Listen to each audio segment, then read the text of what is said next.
لیکن یہ ادھر نہیں توجہ کر رہا، یہ کہتا ہے سویرے 10 بجے دکان نہ کھلی تو مشکل ہو جائے گی، دفتر نہ گیا تو حالات آپ دیکھیں ذرا. اب جب یقین اس طرح کا ہو تو پھر تو بھائی ساری زندگی اداروں میں درخواستیں دینی ہیں. پھر آپ جیسا آپ کا مزاج ہوگا، اللہ تعالیٰ تو بندے کے گمان کے قریب ہے. تو میرے رسول پاک علیہ السلام نے ہمیں یہ میسج دیا، پیغام دیا، فرمائے اس رات جو اولاد مانگے گا رب اسے بھی عطا فرمائے گا، اس رات جو اللہ سے بخشش مانگے گا اللہ اسے بھی دے گا، اس رات جو رب کریم سے عزت مانگے گا اللہ اسے بھی عطا کرے گا. شارحین نے لکھا اس رات جو رب سے پردہ پوشی مانگے گا اللہ اسے پردہ پوشی بھی عطا کرے گا، جو جنت کا سوالی ہوگا رب اپنے فضل سے عطا فرمائے گا. کوشش فرمائے، کوشش فرمائے. 10 محرم کو ہمارے ہاں لوگ جاتے ہیں قبرستان، وہ کسی حدیث سے ثابت نہیں، میں منع نہیں کر رہا، جائیں 9 محرم کو جائیں، 10 کو جائیں، 11 کو جائیں، 8 کو جائیں، سفر میں جائیں، ربیع الاول میں جائیں، قبرستان میں جب بھی جائیں منع نہیں ہے. لیکن شب برات والی رات تو خود رسول کریم گئے ہیں نا قبرستان.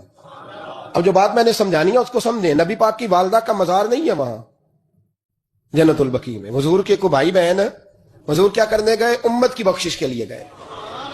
شب برات کی رات لالچی نہ بنے کہ صرف میں نے اپنے لیے روزی مانگنی ہے، کل امت کے لیے مانگے رب کریم سے، مانگے اپنے بھائی کے لیے، مانگے اپنی بہن کے لیے، مانگے اپنے بیٹے کے لیے، مانگے اپنی بیٹی کے لیے، مانگے اللہ کریم سے. یہ مانگنے کی رات ہے. پچھلی راتی رحمت رب دی کرے بلند آوازہ، بخشش منگن وارے کارن کھلا جے دروازہ. آئیں اللہ کی بارگاہ میں اس رات کو کھل کے دعا مانگیں. قبرستانوں میں نا کچھ قبریں ایسی ہیں کہ جو بتاتی ہیں کہ سالوں بیت گئے ہیں کوئی آیا نہیں. کچھ قبریں بتاتی ہیں. اور کچھ بڑے قبرستان بڑے شہروں میں ایسے بھی ہیں کہ جن کا گورکن کہتا ہے کہ مجھے کمیٹی نے کہہ دیا ہے جہاں 4-5 سال کوئی نہ آئے وہاں نئی قبر بنا دیا کرو، وہاں نئی قبر بن جاتی ہے معاذ اللہ. او بھائی کچھ ہیں ایسے، کچھ ہیں. یہ جائیں نا اکبر بادشاہ یہاں لیٹا ہے لاہور میں، تو شعر لکھا ہوا ہے بر مزارے ماں غریبا نے گلے پروانہ سوزز نے صدائے بلبلیں. فارسی کا مقولہ لکھا ہے اس کی قبر پہ، کہتا ہے میں وہ غریب ہوں، اعلیٰ بادشاہ ہے مقبرے میں لیٹا ہے، کہتا ہے میں وہ غریب ہوں کہ نہ یہاں کوئی پروانہ آتا ہے نہ بلبل آ کے گیت گاتی، کوئی آتا ہی نہیں، کوئی فاتحہ نہیں پڑھتا، کوئی فاتحہ نہیں پڑھتا. او بھائی کئی قبریں ایسی ہیں جن پہ سالوں بیت گئے کوئی لوٹا نہیں.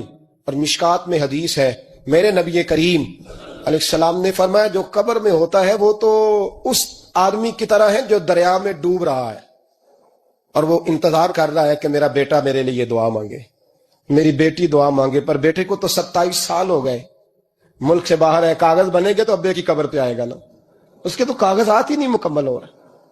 وہ بیٹے کو تو مشکل ہے بڑی، وہ تو کاغذات نہیں بن رہے، وہ تو دولت کا مطالبہ پورا ہوگا تو جبھی وہ کام ہوگا نا. انتظار ہو رہا ہے قبروں میں میرا بیٹا دعا کرے، میرا بھائی دعا کرے. اور اگر بچہ دفن ہے تو وہ کہتا ہے میری ماں دعا کرے، میرا باپ دعا کرے. کوشش کریں شب برات بعد از مغرب یہ رواج پیدا کریں، یہ رسول اللہ کا طریقہ ہے صلی اللہ علیہ وسلم. قبرستان میں جائیں اور جا کر کے وہاں اللہ تبارک و تعالیٰ سے دعا مانگیں کہ یا اللہ جو اس قبرستان میں لیٹے ہیں وہ بھی، اور جو آج تک کلمہ پڑھنے والے دنیا سے گئے وہ بھی، اور جو قیامت تک جائیں گے وہ بھی، اے اللہ تو سب کی بخشش فرما دے. اللہ کی رحمت کو محدود نہ کریں کہ صرف مجھے بخش دے، اسے کہیں یا اللہ کل کی بخشش فرما. ساری امت کے لیے دعا کریں. شب برات کی رات نفل پڑھیں. ہمارے ہاں محفل ہوتی ہے ہر سال الحمدللہ، بڑے شوق سے بڑا خوبصورت ہم اہتمام کرتے ہیں. لیکن میں اکثر دوستوں سے کہا کرتا ہوں کہ جن کو اکیلے میں نفل پڑھنے میں مزہ ہے وہ اکیلے میں پڑھیں. کتنی کھلی بات کر رہا ہوں، میں پابند نہیں کر رہا کہ آپ یہاں آئیں گے محفل میں آئیں گے ضروری ہے. بھئی آپ کو اکیلے میں مزہ آتا ہے نا. کچھ لوگ تنہائی میں ہو تو دل زیادہ لگتا ہے، وہ تنہائی میں کریں اللہ اللہ کوئی حرج نہیں. لیکن کچھ ایسے ہیں کہ نعت سنتے ہیں تو دل نرم ہوتا ہے، تقریر سنتے ہیں تو دل نرم ہوتا ہے. تو جن کا اس طرح نرم ہوتا ہے وہ مسجد میں آئے بات سنیں. کچھ کو سب کے بیچ بیٹھ کے رونا آتا ہے. حضرت سعدی شرازی فرمایا کرتے تھے کچھ لوگوں کے آنسو مجھے رلا جاتے ہیں. فرماتے ہیں کچھ کی آنکھیں دیکھ کے رو پڑتا ہوں، لہذا میں جب بھی ذکر کرتا ہوں محفلوں میں بیٹھ کے کرتا ہوں. تنہائیوں میں مجھ سے نہیں ہوتا، تو جس سے نہیں ہوتا وہ آئے نا، مسجد میں آئے، رات عبادت کریں. کل مغرب سے پہلے کام سمیٹ لیں سارے، اور مغرب کے بعد یہ رات شروع ہوگی، مغرب کے بعد ایک چھٹی کر لو اللہ رسول کے لیے. کر لیں گے انشاءاللہ تعالی ایک چھٹی. اور توبہ کی رات ہے، یہ توبہ کرنی ہے. توبہ کس کو کہتے ہیں؟ توبہ کا معنی ہے پچھلے گناہ پر پچھتانا، شرمسار ہونا. کہتے نہیں اے کاش میں نہ کرتا. اور وہ لفظوں میں نہیں، جملوں میں نہیں، توبہ رٹی رٹائی نہیں. شرمسار ہونا اور آئندہ گناہ نہ کرنے کا پکا ارادہ کرنا، اس کا نام توبہ ہے. دیکھیں اللہ تعالیٰ فضل کرے، میں نے پچھلے سال کہا تھا، پھر کہتا ہوں، مسجدوں سے نا شب برات کی رات، شب قدر کی رات چیخوں کی آوازیں آتی ہیں، لوگ اتنا روتے ہیں نا. رونا چاہیے، کم روتے ہیں، زیادہ رونا چاہیے. لیکن سوال یہ ہے کہ اتنا زیادہ لوگ شب برات کی رات روتے ہیں، کیا پھر سویرے بددیانتی ختم ہو جاتی ہے؟ جو رات مسجد میں کھل کے رو کے آیا ہے، اس کا پروگرام ہے نا کہ اب ملاوٹ کبھی نہیں کرے گا، اب گاہکوں سے جھوٹ کبھی نہیں بولے گا، اب وہ بددیانتی کا معاملہ کبھی نہیں کرے گا. لیکن رات روتا بھی رہے اور سویرے پروگرام یہ ہو کہ میں نے پھر لوگوں کو فریب دینا ہے، داؤ لگانا ہے، تو اس نے توبہ کیا رات کے یہاں بس یہ ایکٹنگ کر کے لوٹ آیا ہے. یعنی بڑی سجا بنا کر کے، سوار کر کے رات توبہ کی. کیا مطلب ہے توبہ کا؟ کہ توبہ آپ نے کی. حضرت حسن بصری سے کسی نے کہا توبہ کیا ہے؟ فرمانے لگے توبہ یہ ہے کہ جس گلی سے رب نے تجھے منع کیا ہے دوبارہ پھر تو اس گلی میں نظر نہ آئے، تو نظر ہی نہ آئے. اور جس جگہ جانے کا رب نے تجھے حکم دیا ہے پھر تو دوبارہ وہاں سے غیر حاضر نہ ہو. اگر یہ پروگرام ہی نہیں، ارادہ ہی نہیں. بچے ایک دو مجھے کہنے لگے کل حضرت صاحب توبہ کے موضوع پر ہم نے گفتگو کرنی ہے، تو کوئی باب بتائے کہاں پہ ہے. کچھ بچے شاگرد ہیں، کچھ مسجدوں میں جمعہ پڑھاتے ہیں. ایک نے مجھ سے کہا، تو میں نے کہا بیٹے پہلے مسجد میں جاؤ، 2 نفل پڑھو، توبہ کرو، توبہ کا ارادہ بناؤ. یہ رسم نہیں ہے. وہ ناد خان بھی تو توبہ کر لینا، جو شب برات کے دن لوگوں کو توبہ کرانے آیا ہے اور 25,000 کا سودا کر کے آیا ہے. تو آج اس کام سے تو توبہ کرنا، یہ نوٹ پھکوانے سے تو توبہ کرنا. یہ رسم ہے. ساری رات توبہ توبہ توبہ توبہ، یہ کیا معنی ہے اس کا؟ کیا مطلب کریں؟ امام غزالی فرماتے ہیں کہ ایک آدمی بادشاہ کا گارڈ تھا، سپاہی تھا، اس کا پہرے دار تھا، نگرانی کرتا تھا، بڑی وفاداری سے نوکری کرتا رہا. بادشاہ نے اسے تنخواہ کے علاوہ بھی بڑا نوازا، بڑا نوازا، بڑا نوازا. اسے بادشاہ نے بڑے الاؤنسز دیے، بادشاہ نے بڑا کچھ دیا، مکان دیا. کچھ سالوں کے بعد بادشاہ کو پتا چلا کہ یہ میرے لیے نہیں آتا تھا، اس کی تو میری کنیز پر نظر تھی. اس نے تو رات کی ڈیوٹی اس لیے لگوائی تھی کہ کنیز پر نظر تھی. تو امام فرماتے ہیں کہ بتاؤ پھر وہ بادشاہ اس کے ساتھ کیا سلوک کرے گا؟ وہ کیا سلوک کرے گا؟ تو لوگ کہنے لگے حضور لگتا یہ ہے کہ وہ نا 4-5 حصوں میں کاٹ کے تو کتوں کے آگے پھینکے گا. آپ فرمانے لگے میرا رب تو بڑا ہی کریم ہے، وہ تو ایسے نہیں کرتا. لیکن بتلاؤ اگر اسے پتا چلے کہ یہ رسم کے لیے آیا ہے، اس کی تو نظر ہی مال پہ ہے، یہ تو سویرے بدلے گا نہیں، یہ تو دھوکہ دے رہا ہے، یہ تو توبہ کرنے آیا ہی نہیں، اس نے تو ڈھونگ رچایا ہے، اسے تو پہلے سے خبر ہے. تو پھر تم کیا امید رکھتے ہو؟ پھر کیا رویہ رکھتے ہو؟ شب برات کی رات دھاڑے مار مار کے رونا اور صبح اسی طرح دھوکہ دینا، اسی طرح فریب کرنا، اسی طرح جھوٹ بولنا، اسی طرح بددیانتی کرنا، اسی طرح لوگوں کو لوٹنا. تو یہ رسم نہیں ہے توبہ. توبہ تو بدل جانے کا نام ہے، توبہ تو پھر سنور جانے کا نام ہے. توبہ تو اس طرح ہے جس طرح حضرت ابراہیم ابن ادھم نے کی تھی. وقت کے بادشاہ تھے بادشاہ، جب توبہ کی تو پھر ہر چیز چھوڑ دی، پھر مال لوگوں میں بانٹ دیا اور پھر ٹاٹ کا لباس پہن کر زندگی گزاری. لوگوں نے کہا حضور یہ تبدیلی ہے. فرمایا تبدیلی نہیں، یہ میری توبہ ہے، یہ میری توبہ ہے. جب توبہ کی تو پھر بدل کے کی، جب توبہ کی تو پھر تبدیل کیا آپ نے. یہ کیا توبہ ہوئی؟ ساری رات روتے رہے، سویرے دکان پہ جا کے پھر قسم اٹھائی کہ مجھے تو پڑتا ہی 11,000 کا ہے. یہ توبہ ہے؟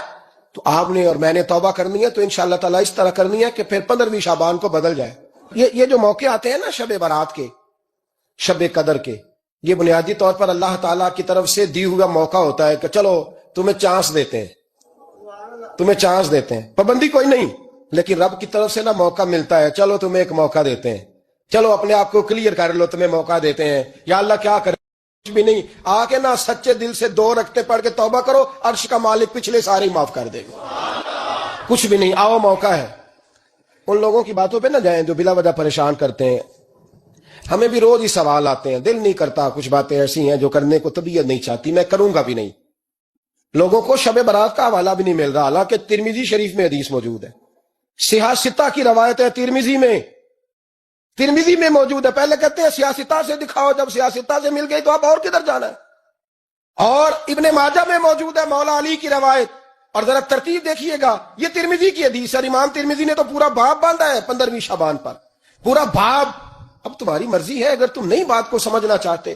اور مجھے پتا کیوں یہ شب برات کیا لگتا ہے، مجھے کبھی کبھی یوں لگتا ہے کہ رب فرماتا ہے کہ رمضان سے 15 دن پہلے ہی پکی سچی توبہ کر لے، تیاری کر، پاک صاف ہو جا. تاکہ جب رمضان آئے نا تو پھر تجھے پاک ہونے کی ضرورت نہ پڑے، بس پھر تو آتا جائے اور میں تیرے اوپر رحمتیں نچھاور کرتا جاؤں۔ بس تو پہلے ہی تیاری کر، 15 دن پہلے ہی، 14 دن پہلے تیار ہو جا۔ کل رات اپنے آپ کو ذہنی طور پر تیار کریں، بچوں کو تیار کریں، گھروں کو تیار کریں۔ اب جب مہمان آتے ہیں نا بڑا کچھ کرتے ہیں، شب برات آئے تو مصلی ایک دفعہ دھویا کریں، ایک دفعہ مصلی دھویا کریں۔ فرش دھوتے ہیں نا مہمانوں نے آنا ہے تو ایک کمرے کا فرش دھو کے صاف کریں کہ خواتین نے یہاں ساری رات نماز پڑھنی، یہ ارادے بنائیں۔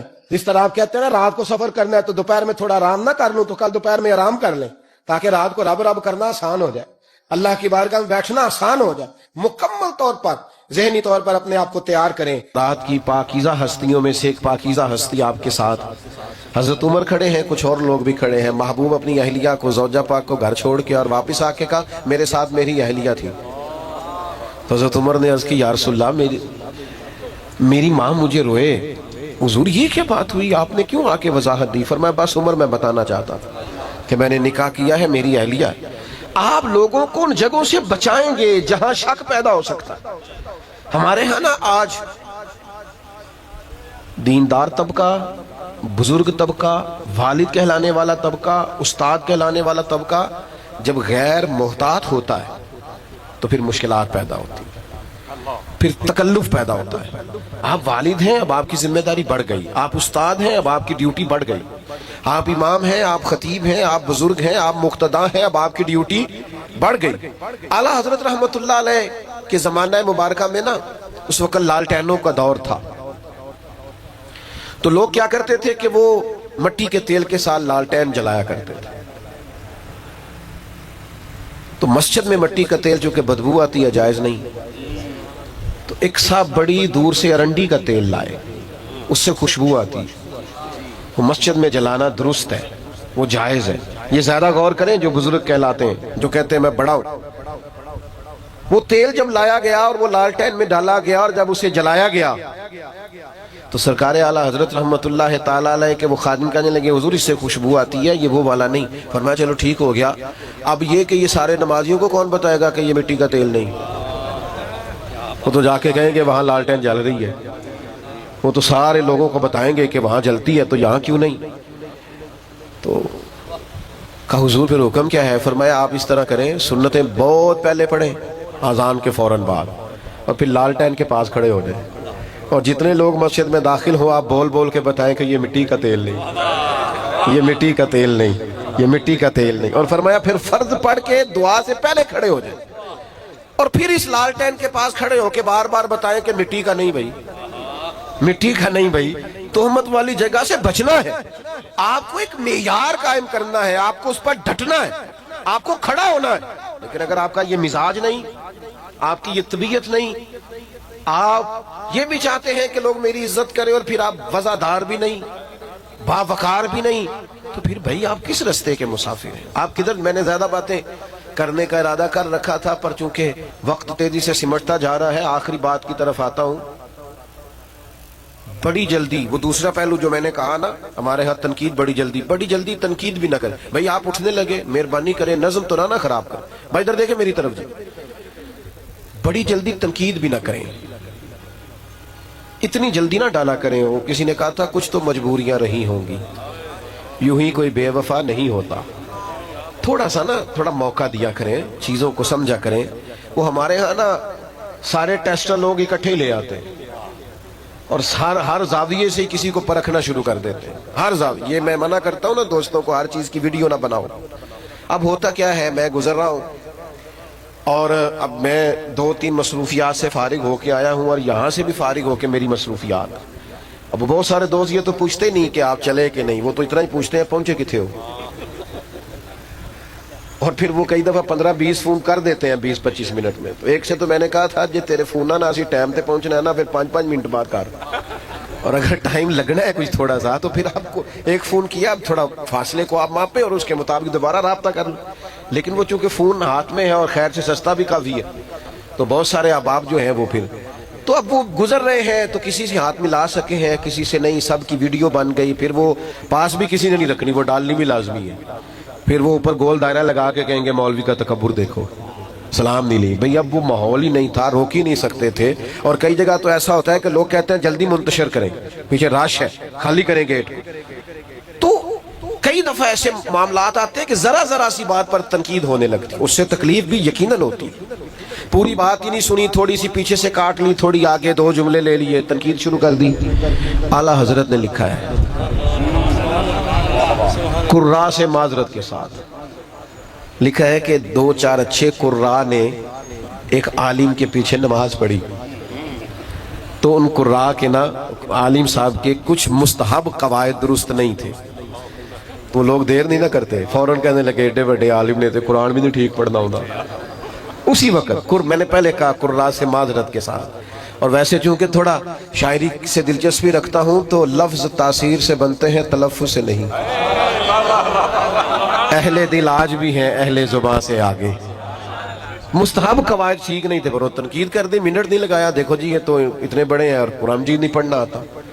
تو نماز مکمل کر کے نہانے چلے گئے، تو کرتے وغیرہ اتار کے انہوں نے رکھا اپنا قمیض، تو وہ شیر اٹھا کے لے گیا.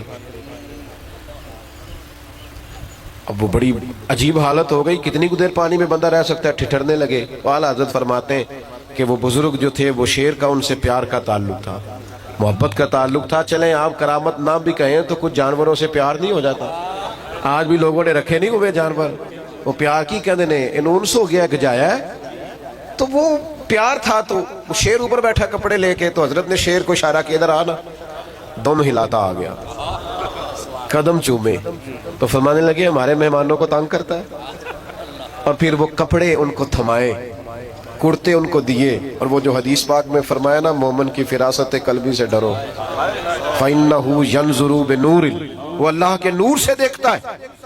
تو پتہ کیا جملہ کہا اس بزرگ نے؟ اعلیٰ حضرت فرماتے ہیں ان بزرگوں نے بڑے خوبصورت میٹھے اور سونے لفظوں میں کہا مولانا آپ نے لفظ سیدھے کیے، ہم نے دل سیدھا کیا ہوا.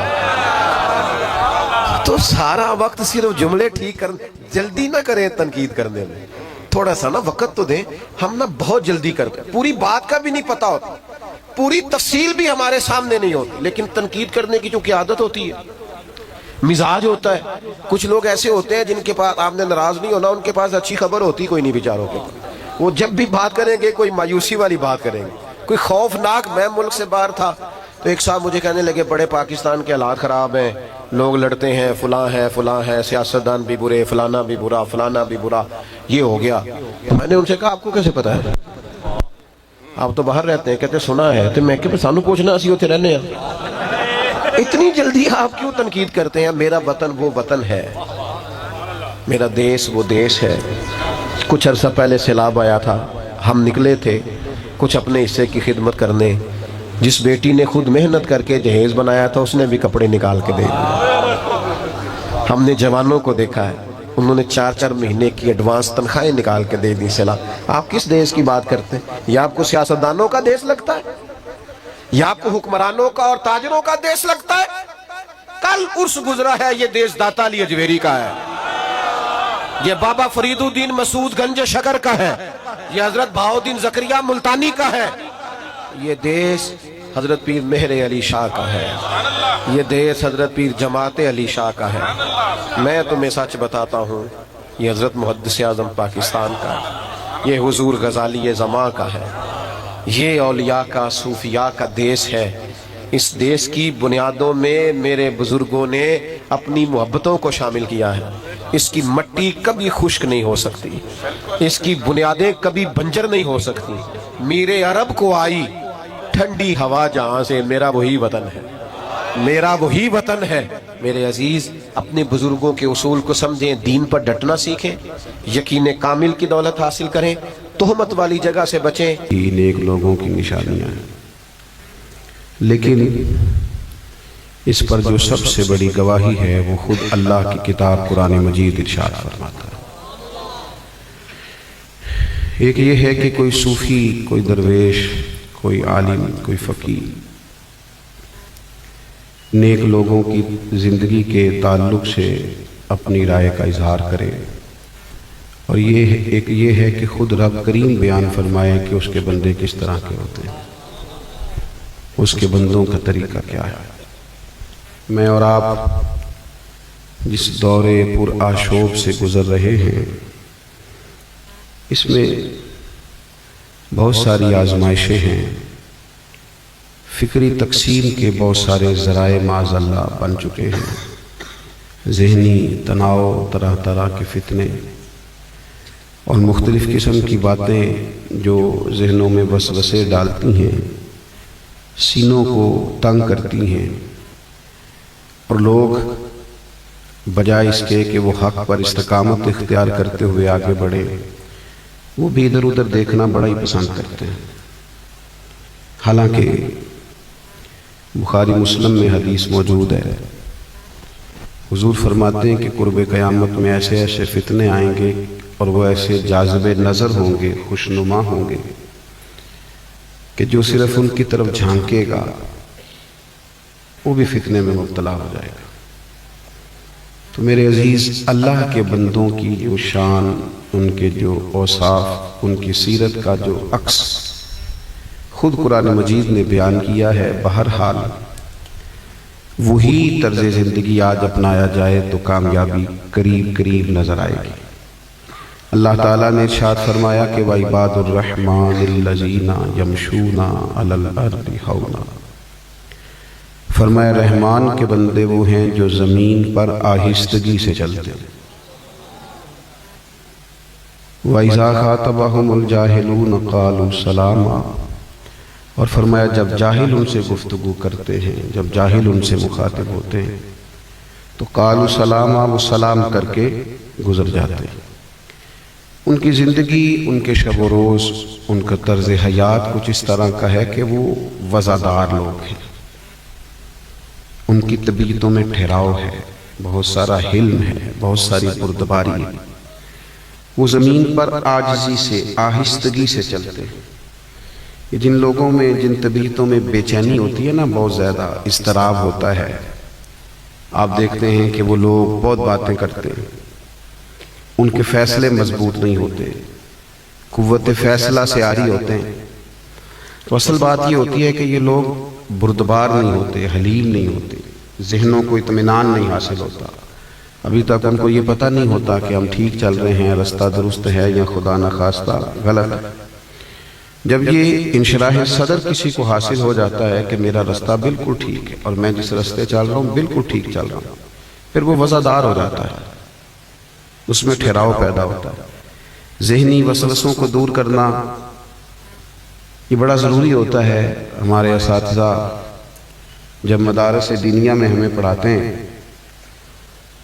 تو جو اعتراض کسی وقت پیدا ہو سکتا ہے کسی عبارت پر، کسی بات پر، وہ خود اس اعتراض کو پہلے بیان تاکہ ذہن کو وسعت حاصل ہو، انشراح صدر حاصل ہو، اور پھر انسان زندگی بھر عمل کا رستہ اختیار کرے۔ یہ جو آج لوگوں میں بے پناہ الجھاؤ ہے، اہل حق کے مابین بھی ہمیشہ بحث، یہ بہرحال نقصان کا باعث بنتی ہے۔ اور چلے علماء، فقہا، مناظرین احقاق حق کے لیے کبھی گفتگو کریں، اچھی بات ہے، لیکن ہماری طرح کی عوام وہ بھی اگر ہر وقت بحثیں کریں گے تو الجھ جائیں گے، نقصان کا باعث ہوگا۔ تو نہایت آہستگی کے ساتھ، نہایت وزاداری کے ساتھ، سارے لوگ ہمارے مخالف نہیں ہوتے، ہمارا ذہن بن جاتا ہے کہ میرا فلانا بھی خلاف ہے، میرے فلانا، آپ اتنے اہم نہیں ہیں، لوگوں کا اور بھی کافی کام ہے، آپ کا ذہن بن گیا ہے، آپ کام کریں، آپ توجہ سے اپنے رستے کا تعین کریں، اس پہ چل پڑیں۔ ذہن بن گیا ہے، فلاں نے بھی 2 باتیں کر دی، اس نے ایک پوسٹ کر دی اور پھر آپ نے سارا وقت اس کو جواب دینے میں لگا دیا، آپ کے پاس اور بڑے کام تھے کرنے والے۔ کچھ ایسے جاہل بھی ہوتے ہیں جن کو صرف سلام کرنا ہوتا ہے، وہ اس قابل نہیں ہوتے کہ ان کی سطح پر اتر کر ان سے بات کی جائے۔ مشکات شریف میں حدیث موجود ہے، ایک صحابی نے بڑے درد کے ساتھ عرض کیا تھا کہ یا رسول اللہ صلی اللہ تعالیٰ علیہ وسلم، کافر تو معاذ اللہ آپ کا نام بگاڑ بگاڑ کے لینے لگے۔ ان کا خیال یہ ہے کہ اگر ہم محمد بھی کہیں صلی اللہ تعالیٰ علیہ وسلم، اس کا تو معنی ہی ہے جس کی بار بار تعریف کی جائے، اور ہم محمد بھی کہیں اور معاذ اللہ ثم معاذ اللہ تان و تشنیع بھی کریں، نقل کفر کفر نہ باشد، تو انہوں نے اس طرح کیا ہے کہ وہ آپ کا نام بگاڑ کے لیتے ہیں، اور کوئی کسی معاذ اللہ بگڑے ہوئے نام سے آپ پر طعن و تشنیع کرتے ہیں، تو محبوب فرمانے لگے یشتمیون مزمما ویلعنون مزمما وانا محمد صلی اللہ تعالی علیہ وسلم۔ فرمایا وہ کسی مزمم کو گالیاں دیتے ہوں گے، کسی مزمم کو برا بلا کہتے ہوں گے، وہ میں نہیں ہوں، میں تو محمد ہوں۔ ہماری نہیں بات ہو رہی، یہ وفاداری کی علامت۔ یہاں ہمارے ہاں یہ ماحول بن جاتا ہے کہ یعنی وہ دو لوگ پیچھے کھڑے ہیں، وہ بیچارے کوئی اپنی بات کر رہے ہیں اور میں مفت میں پریشان ہوں کہ میرے خلاف کر رہے ہیں۔ وہ بھائی وہ بیچارے مصروف ہیں، ان کو بڑے کام ہیں، زندگی بڑی بیزی ہے، بڑا سارا کام کرنے والا ہے، کام نہیں لوگ کرتے، ادھر ادھر الجھتے ہیں، اور پھر سارے معاشرے کو ساتھ لے کے چلنا، اور یہ کہ سب کی گڈ بک میں رہنا، یہ ویسے بھی ضروری نہیں۔ سارے ہی آپ کو ٹھیک کہیں، سارے ہی آپ کی تعریف کریں، کیوں جی؟ کیا ضرورت ہے اس کی؟ یہ تو ایک الجھاؤ ہے، سارے لوگ کہاں تعریفیں کرتے، سارے مسلمان ہو گئی دنیا، رب رسول کی تعریفیں سارے کرنے لگ گئے، تو آپ کو کیا شوق چڑھا ہے کہ مجھے سب کی گڈ بک میں رہنا ہے؟ کوئی حرج والی بات نہیں۔ اگر کسی وقت کوئی تنقید بھی کرتا ہے تو آپ اپنے آپ کو اتنا وراء الورا کیوں سمجھتے ہیں؟ بلکہ بزرگ تو فرماتے ہیں کہ اپنے مخالفین کی باتیں غور سے سننی چاہیے، دوستوں کی نہیں، مخالفین کی، اس لیے کہ وہ تو آپ کی غلطی ڈھونڈ کے لائیں گے، آپ کو ٹھیک ہونے کا موقع دیں گے۔ وہ والی بات تو اپنے نے کرنی نہیں، تو آپ پر تنقید کرنے والا تو کئی دفعہ آپ کو مزید نکھرنے کا موقع دیتا ہے، مزید بہتر ہونے کا موقع دیتا ہے، آپ کے راستے کی صفائی کا سبب بنتا ہے۔ تو جو عرض کر رہا ہوں اس پر غور فرمائیے، اللہ کے بندے وزادار ہوتے ہیں، الجھاؤ نہیں۔ اور اگر کبھی کوئی جاہل الجھنا بھی چاہے تو وَإِذَا خَاطَبَهُمُ الْجَاهِلُونَ قَالُوا سَلَامًا، وہ جاہلوں سے الجھتے نہیں ہیں، سلام کر کے گزر جاتے ہیں۔ وہ درویش نے لکھا ہے،